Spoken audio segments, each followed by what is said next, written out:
ಮಾಜಿ ಸಚಿವ ಕಾಗೋಡು ತಿಮ್ಮಪ್ಪ ಅಸ್ತವ್ಯಸ್ತರಾಗಿದ್ದಾರೆ. ತಕ್ಷಣವೇ ಕಾಂಗ್ರೆಸ್ ಹಿರಿಯ ನಾಯಕ ಆಸ್ಪತ್ರೆಗೆ ದಾಖಲಾಗಿರುವಂತದ್ದು. ಮಾಜಿ ಸಚಿವ ಕಾಗೋಡು ತಿಮ್ಮಪ್ಪ ಅಸ್ವಸ್ಥ.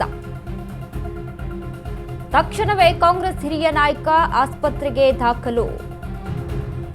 ಮಾರಿಕಾಂಬೆ ದರ್ಶನ ವೇಳೆ ಕಾಗೋಡು ತಿಮ್ಮಪ್ಪ ಅಸ್ವಸ್ಥರಾಗಿದ್ದಾರೆ.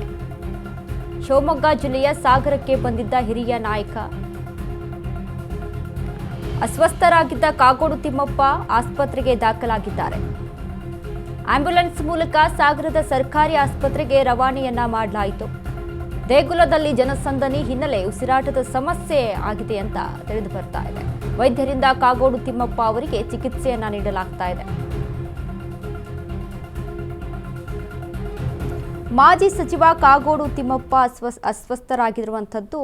ಇದೀಗ ಮಾರಿಕಾಂಬೆ ದರ್ಶನದ ವೇಳೆ ಅಲ್ಲಿ ಈಗ ದೇವಸ್ಥಾನ ಅಂತ ಅಂದಾಗ ಜನಸಂದಣಿ ಹೆಚ್ಚಾಗಿರುತ್ತೆ. ಈಗ ವಯೋಮಿತಿಯ ಕಾರಣ ಇನ್ನು ವಯೋಸಹಜ ಕಾಯಿಲೆಗಳು ಇದ್ದಿರುವಂಥದ್ದು. 93 ವಯಸ್ಸು ಅಂತ ಅಂದರೆ ಅದು ಈಗಿನ ಒಂದು ದಿನಮಾನಗಳಲ್ಲಿ 93 ವಯಸ್ಸಿನಲ್ಲಿ ಇಷ್ಟೊಂದು ಗಟ್ಟಿಯಾಗಿ ನಡೆದಾಡುವಂಥದ್ದು, ಇಷ್ಟೊಂದು ಗಟ್ಟಿಯಾಗಿ ಒಂದು ದೈಹಿಕವಾಗಿ ಆರೋಗ್ಯವನ್ನು ಕಾಪಾಡಿಕೊಂಡಿರುವಂಥದ್ದು ತುಂಬ ಕಡಿಮೆ, ವಿರಳ. ಸೊ ಹೀಗಾಗಿ ಮಾರಿಕಾಂಬೆ ದರ್ಶನವನ್ನು ಮಾಡಿದಂಥ ಸಂದರ್ಭದಲ್ಲಿ ಅಲ್ಲಿ ಜನಸಂದಣಿ ಹೆಚ್ಚಾಗಿರುತ್ತೆ. ಹೀಗಾಗಿ ಒಂಚೂರು ಉಸಿರಾಟದ ತೊಂದರೆಯಾಗಿ ಅಲ್ಲಿ ಆಸ್ಪತ್ರೆಗೆ ದಾಖಲಾಗಿದ್ದಾರೆ ಅಂತ ತಿಳಿದು ಬರ್ತಾ ಇರುವಂಥದ್ದು.